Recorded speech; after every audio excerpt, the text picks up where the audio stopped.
Hello, student. I am Manisha Verma, your science teacher. You all are welcome in my online classes. Now, we will discuss about the chapter 13 Sound, class 8th.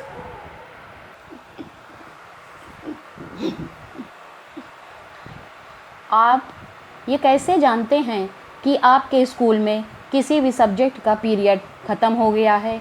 आप आसानी से जान जाते हैं जब आपके घर पर कोई आता है या जब आपके डोर को नॉक करता है या कोई डोरबेल बजाता है। जब कोई चल के आता है तो आप तुरंत जान जाते हैं कि कोई चल के आ रहा है। तो इसी तरह से एक गेम होता है हाइड एंड सीक, जिसमें एक व्यक्ति की आंखों पर पट्टी बांधी जाती है और उसे बचे हुए प्लेयर्स को पकड़ना रहता है। तो इस प्रकार से वो किस प्रकार गेस करता है कि किसको पकड़ लें जो उसके नज़दीक है। इसी प्रकार से साउंड एक बहुत ही इम्पॉर्टेंट रोल प्ले करता है हमारे जीवन में, और ये हमें दूसरों से जोड़ने में, बातें करने में हेल्प करता है। We hear a variety of sound in surroundings. हमारे आसपास अगर कोई चिड़िया चहचहाती है या कोई मक्खी भिनभिनाती है या कोई भी एनिमल जो है बात करता है या एनिमल कोई आवाज़ निकालता है तो हम लोग जान जाते हैं। जैसे मैं एक टीचर हूँ, मेरे क्लास में मान लीजिए 30 स्टूडेंट्स हैं। अगर मेरे आँखों पे कोई पट्टी बांध दे, अगर कोई भी बच्चा तेज़ आवाज़ में बोल रहा है और उसकी आवाज़ मेरे कानों तक पहुँच रही तो मैं जान जाऊँगी कि ये बच्चे हैं जो कि बातें कर रहे हैं। इस प्रकार से हम लोग आसपास की हमारे सराउंडिंग्स में जो बातें होती हैं, जो आवाज़ें आती हैं, वो हम तुरंत जान जाते हैं। इन द म्यूज़िक रूम आप आराम से म्यूज़िकल इंस्ट्रूमेंट को देख सकते हैं, जैसे फ्लूट, तबला, हारमोनियम, और हर एक की आवाज़ आप पहचान भी सकते हैं। अगर आँखों पे पट्टी बांध दें, तबला बज रहा है तो आप समझ जाएंगे, हारमोनियम की आवाज़, सितार, फ्लूट, सबकी आवाज़ को आप आसानी से पहचान सकते हैं। But how is sound produce? किस प्रकार से साउंड प्रोड्यूस होती है? How does it travel from one place to another? किस प्रकार से एक स्थान से दूसरे स्थान पर जाती है? How do we hear sound? हम साउंड को कैसे सुनते हैं? Why are some sounds louder than other? क्यों कुछ आवाज़ें दूसरी आवाज़ों से तेज होती हैं? हम इन सारे क्वेश्चन का जवाब इसी चैप्टर में ढूंढेंगे और उनका जवाब पाने का प्रयास करेंगे। Students, now we will discuss about the sound is produced by a vibrating body. How can we prove it? Touch the school bell when not in use. अपने स्कूल बेल को टच करके देखिए, जब यूज़ में ना हो क्या feel होता है। फिर इसको टच करिए जब ये again touch it when producing sound, और जब आप फिर से इसको टच करिए जब ये साउंड प्रोड्यूस करती है, तो क्या आप उसका वाइब्रेशन फील कर पाते हैं? चलिए हम लोग एक एक्टिविटी करते हैं। एक मेटल की प्लेट या पेन ले लीजिए और उसको एक सही जगह पर एक धागे की सहायता से लटका दीजिए, ताकि और वो कहीं पर भी दीवार पे टच नहीं होनी चाहिए। अब टच द प्लेट और pen gently with your finger. Do you feel the vibration? Now again strike the plate with the stick. अब आप स्टिक से उसको स्ट्राइक कीजिए, बार बार उस पर ऐसे स्ट्राइक करिए। तो क्या होगा? With your hands immediately after striking, उसके बाद फिर उसको टच करिए तो आप साउंड को फील करेंगे। Touch the plate after it stop, और उसके जब ये आप touch the plate after it stop producing sound produce हो रही है, उसके स्टॉपेज के बाद आप उसको फील करिए। अब next activity, take a rubber band, उसको एक बॉक्स में ऐसे चारों ओर लगा दीजिए और बीच में 2 पेंसिल कर दीजिए। तो इस तरीके से आप उसको स्ट्रेच करिए। इसको आप क्या करेंगे? रबर बैंड को स्ट्रेच करेंगे तो एक झंझनाहट जैसी उत्पन्न होगी।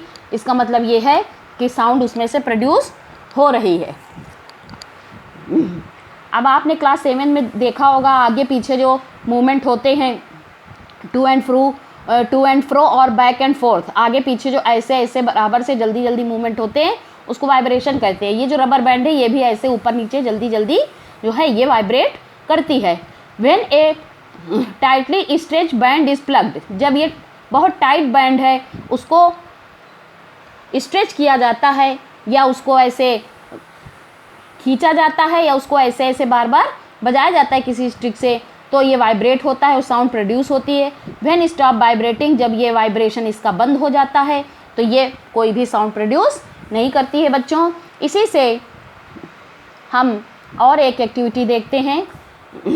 एक मेटल की एक थाली या डिश ले लीजिए, उसमें पानी भर दीजिए। अब इसके किनारे पर आप स्पून से उसको ऐसे टच कीजिए, आपको साउंड सुनाई देगी। और फिर से डिश को आप स्ट्राइक कीजिए और टच कीजिए, तो आप क्या फील करेंगे? स्ट्राइक द डिश अगेन, आप सरफेस के पानी को देखिए, उसमें लहरें आपको उत्पन्न होती हुई दिखाई पड़ेंगी। इसका मतलब क्या है कि वाइब्रेशन हो रही है जो कि पानी तक पहुंच गई है। You can see the whole activity in this figure.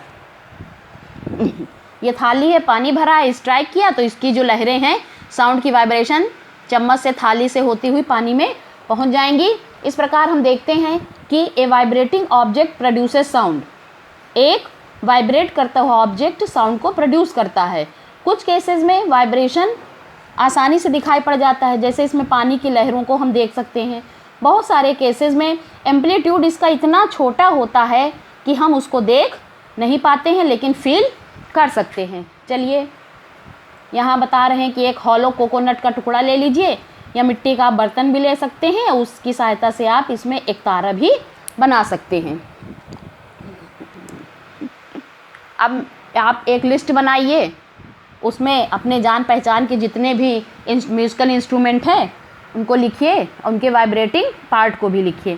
तो ये देखिए टेबल दी हुई है, वीणा, तबला, सितार, गिटार, वायलिन हैं, ढोलक, मृदंगम, आप ये सारे बना सकते हैं। वीणा में स्ट्रिंग होती है, तबला में स्ट्रेच मेम्ब्रेन जो उसके ऊपर मेम्ब्रेन मढ़ी होती है, फ्लूट में वाइब्रेटिंग कॉलम होता है। तो इस तरह के आप टेबल अपने आप से बना सकते हैं। अब देखिए बहुत सारे आपने देखा भी होगा, मंजीरा है जो मंदिर में बजता है, घटम है, घड़ा जिसको बोलते हैं, अलग अलग देश के भागों में ये बजाया जाता है। दीज इंस्ट्रूमेंट सिंपली बीटन और struck, can you name a few other, आप इसको उंगलियों से इसको जो है बजाया जाता है। ये देखिए मंजीरा है, करताल है, ये सारी चीज़ें हैं जो हमारे देश के विभिन्न भागों में वाइडली एक्सेप्टेड की जाती हैं। Now we will do another activity. We will make जल तरंग। आप 6 से 8 बाउल या टम्बलर ले लीजिए,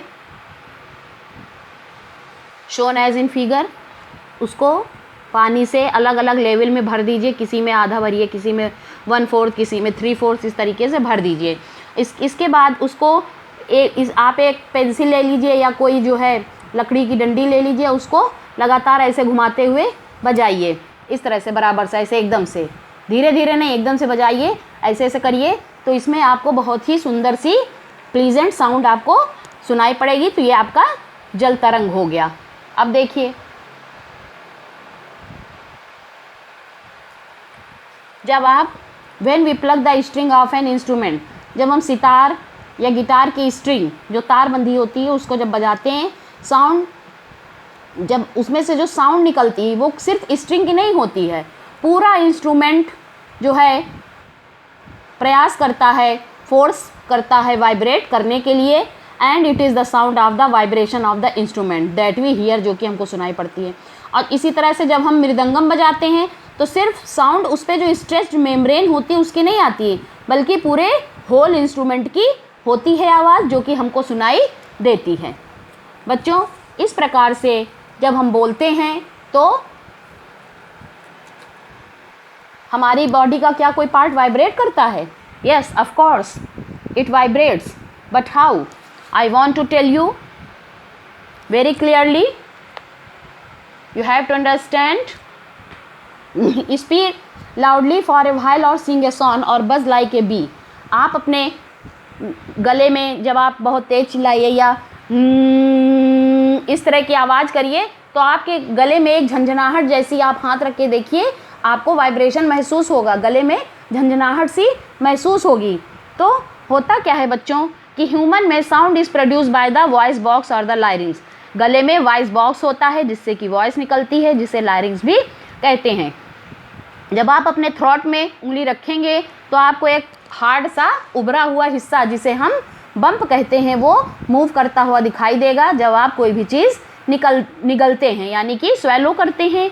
this part of the body is known as the voice box. इस पार्ट को हम वॉइस बॉक्स कहते हैं और ये ऊपर अपर इंड, विंड पाइप के अपर इंड पर होता है, यानी विंड पाइप जहाँ से शुरू होता है उसके जस्ट ऊपर होता है। इसमें 2 वोकल कॉर्ड होते हैं, you can see 2 vocal cord होते हैं and are in such a way that it leaves a narrow slit. इस तरह से होते हैं कि बीच में एक नैरो स्लिट जगह बची रहे ताकि हवा आने के लिए स्थान या रास्ता बन जाए। Voice box in human, you can see when the lungs force air through the slit. जब लंग्स एयर को बाहर निकालता है स्लिट के द्वारा तो वोकल कॉर्ड्स क्या होते हैं, वाइब्रेट होने लगते हैं, साउंड प्रोड्यूस करते हैं और मसल्स जो वोकल कॉर्ड के में अटैच होते हैं वो कॉर्ड को टाइट या लूज़ कर देते हैं। और जब वोकल कॉर्ड टाइट और थिन होते हैं तब वॉइस की क्वालिटी अलग होती है और जब ये लूज़ और थिक होते हैं तब साउंड की क्वालिटी बच्चों अलग होती है। Now we will do one more activity. Take 2 rubber strips of the same size। 2 rubber की स्ट्रिप ले लीजिए सेम साइज की बच्चों, और इसके बाद एक दूसरे के ऊपर रख दीजिए, उसको कस के खींचिए ऐसे जैसे ये बनी है, तो इसको दोनों हाथ से पकड़ के पुल कीजिए। इसके बाद क्या होगा कि इनमें जो गैप बन जाएगा बीच में, उसमें से आप एयर को ब्लो करिए। Air blow through the stretch rubber strip a sound is produce. तब साउंड प्रोड्यूस होगी। You can also take a piece of paper with a narrow slit and hold it between your finger as shown in figure. You can see, इस तरह की आप ले सकते हैं कागज़ का भी या पेपर का भी। Blow through the slit and listen to the sound. इसके बीच में से आप ब्लो करिए और आवाज़ को सुनिए। Our vocal cord produce sound in a similar manner. दोनों ही तरीक़ों में एक जैसी साउंड प्रोड्यूस होगी। तो इस तरीके से हम कह सकते हैं कि vocal cord in men are about 20 mm long. बड़ा होता है इसलिए आवाज़ भारी होती है। वोमेन में अबाउट 15 mm लॉन्ग। मेन से छोटा होता है इसलिए आवाज़ महीन होती है, श्रिल होती है। Children have very short vocal cord. This is the reason why the voice of men, women and children are different. यानी चिल्ड्रेन बच्चों की आवाज़ बहुत ही सॉफ्ट होती है। So I hope you will understand very clearly, your doubts will be cleared, and if you any query and if you want to ask any question, you can ask me in the comment box. Thank you.